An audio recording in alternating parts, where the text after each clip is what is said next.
বিভিন্ন অভিযোগ আছে, কারো জমি জায়গা জবরদস্তি দখল করে নিয়েছে, পাট্টা পেয়েছিল বাম সরকারের আমলে, তৃণমূল এসে সেগুলোকে দখল করে নিয়েছে, উদ্ধার সেটা করতে হবে।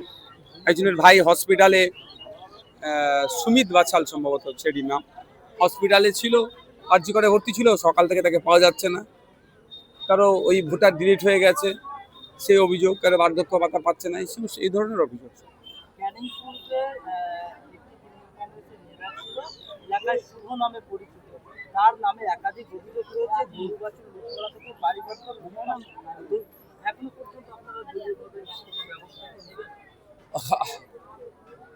একুশের নির্বাচনের পরে যে তাণ্ডব চলেছে ক্যানিং পূর্বে, তার যারা তাণ্ডব চালিয়েছে, অন অফ দেম হচ্ছে ওই শুভ নবনা, মানে সমস্ত রেডি হচ্ছে তথ্য, জেলের ভাত খাওয়াবো, সূর্যের মুখকে দেখতে দেবো না, যা অন্যায় করেছে। 26 নির্বাচনের পরে আমরা দেখতে পাচ্ছি যে যারা তৃণমূল কংগ্রেসের নেতৃত্বরা আইএসএফ সমস্ত কর্মীদেরকে ভোট দিতে বারণ করেছিল, তারা আইএসএফ এর সঙ্গে হাতে দলীয় পতাকা নিয়ে তাণ্ডব চালাচ্ছে এলাকায়। যদি তারা আইএসএফ এর সাথে থেকে সাধারণ মানুষের তাণ্ডব চালায়, এই ধরনের যদি থাকে স্পেসিফিক আপনার কাছে কোনো তথ্য দেন, শুধু তাই নয়, এবং এটা বলছি বিজেপির সাথে থেকে, বিজেপি আইএসএফ কে যারা মানে বিজেপির সাথে থেকে আইএসএফ কে যারা কালিমা লিপ্ত করতে চাইছে, এই ধরনের ফুটেজ আমাদের কাছে এসছে, আমরা তাদেরকে চিহ্নিত করার চেষ্টা করছি। আপনিও যদি তাদেরকে চেনেন আমাদেরকে দেন। অলরেডি ক্যানিং পূর্বের আমরা 3 জন লিডারকে আমরা বহিষ্কার করেছি, দল থেকে শোকজ করেছি, শোকজের সঠিক জবাব দিতে পারিনি, তাদেরকে বহিষ্কার করতে চলেছি। এর আগে হাওড়া জেলার এক নেতাকে বহিষ্কার করে দিয়েছি। আপনাদের কাছে যদি এই ধরনের কোনো তথ্য থেকে থাকে, দুটো কথাই, যারা অন্যায় করেছে এখন আইএসএফ সাথে আবার অন্যায় করছে, তাদের স্পেসিফিক ডিটেলস আমাদেরকে দেন, আর যারা এই 4 তারিখের পরে নোংরামি করেছে তাদেরও ডিটেলস আমাদেরকে দেন। যারা তৃণমূলের নেতারা এই মুহূর্তে পলাতক রয়েছে এলাকা থেকে, শুধুমাত্র যেটা খবর পাচ্ছি তারা বিজেপির সঙ্গে হাত মিলে নাকি এলাকায় ঢুকে আবার আইএসএফ কর্মীদেরকে সে সময় কথা বলবে। সামনে কুরবানি নিয়ে আমি তো বলবো আইনের বাইরে কাউকে যেতে কোনোদিন বলেছি? আইনের বাইরে আমি যেতে বলিনি কোনোদিন, আমি বলতে পারবো না। আইন মোতাবেক চলতে হবে। তবে হেভি সংখ্যার মানুষ, মুসলিম সমাজের মানুষ এবারে গরু জবাইকে বয়কট করেছে, সেটাকেও আমি না বলতে পারবো না। অর্থাৎ সেটাকে আমি যেমন বিরোধিতা করছি না, গরু জবাই কেন বয়কট করেছো, আর আইন যেটা হচ্ছে আইনের আমি বিরোধিতা করতে পারবো না। সুতরাং যারা গরু জবাইকে বয়কট করেছে তাদের দিক থেকে তারা ঠিক কাজ করেছে, আর আইন, আর সাথে বলবো আইনকে মান্যতা দিয়েছে। আর এই আইনকে চ্যালেঞ্জ করে আগামী দিনে কোর্টে যাওয়া যেতে পারে।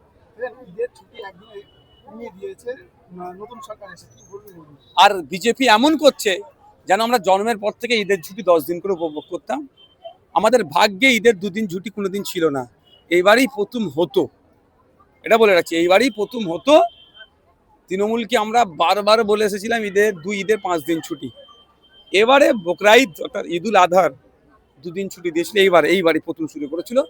ভাগ্যে সেটাও আমরা পেলাম না। তবে একটা কথা বলবো, শুনেন, এরা চাইছে মুসলমানদেরকে জব্দ করতে, মুসলমানদেরকে জব্দ করতে গিয়ে হিন্দু ভাইরা বেশি জব্দ করে যাচ্ছে। যেমন গরুটা করতে গিয়ে জব্দ করেছে। আচ্ছা, 100 জন সরকারি কর্মচারীর মধ্যে মুসলিম কজন আছে? একজনও খুঁজে পাওয়া দুষ্কর।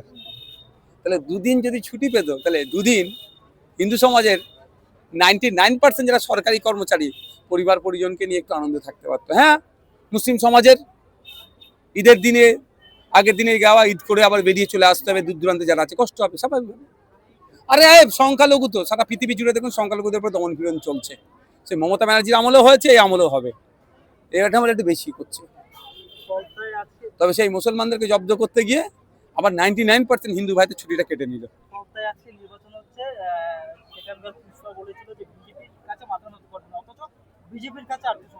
আমি তো অনেক আগে বলেছি 4-5-এ থাকবে, ওই জন্য তৃণমূল হয়তো বুঝিয়ে পড়িয়ে ওকে সরিয়ে দিয়েছে। প্রমাণ আজকে হয়েছে। সব ফাইল খুলবে, সব ফাইল হবে। শুধু তাই না, এখান থেকে 10 হাত দূরে যান, আমার হাকিম বাবুর বাড়ি আছে। ভোট পরবর্তী হিংসায় শিকার হয়ে মাথায় রডের বাড়ি মেরেছিল, তিনি মারাও গিয়েছেন। আমাদের কম অত্যাচার হয়নি এলাকাটাতে। সব ফাইল খুলবে। এখনো সেই নেতারা এলাকাতে ঘুরে বেড়াচ্ছে, আইএসএফ এর কোনো স্টেপ নিচ্ছে না। আইসার কি মারবো নাকি, তাকে কি মারবে, এরকম কোনোদিন এই সংস্কৃতি আমরা বিশ্বাসী? আমরা আইনের মাধ্যমে করবো। বুঝলেন? এবার রাজ্য সরকার এবার আইন করেছেন যে প্রতিটা মাদ্রাসায় এবারে জাতীয় সঙ্গীত বাদ দিয়ে এখন বন্দে মাতারাম। না, জাতীয় সঙ্গীত বাদ দিয়ে এটা না মনে হয়, জাতীয় সঙ্গীত সাথে সাথে, এটা নিয়ে আমি গত কয়েকদিন আগেও বলেছি, এখনো বলছি, সুপ্রিম কোর্টে যেই বন্দে মাতরম গায়া নিয়ে অলরেডি মামলা হয়েছিল, আলোচনা হয়েছিল, সুপ্রিম কোর্টের একদম নির্দেশ, যে নির্দেশ, এবং সাথে সাথে এটাও বলি আপনাদের সেন্ট্রাল হোম মিনিস্ট্রির নির্দেশ আছে যে আপনি গাইতে পারেন, অর্থাৎ জোর করে চাপিয়ে দিতে পারবে না, সম্মান দিতে হবে আপনাকে। এবং এটাও বলি যে আপনার ঠিক মনে আসছে না, এটাকে জাস্ট ছেড়ে রাখছি এখন, আপনি জোর করে চাপিয়ে দিতে পারবেন না, কারণ ইচ্ছায় গাইবে কিন্তু অপমান করতে পারবেন না।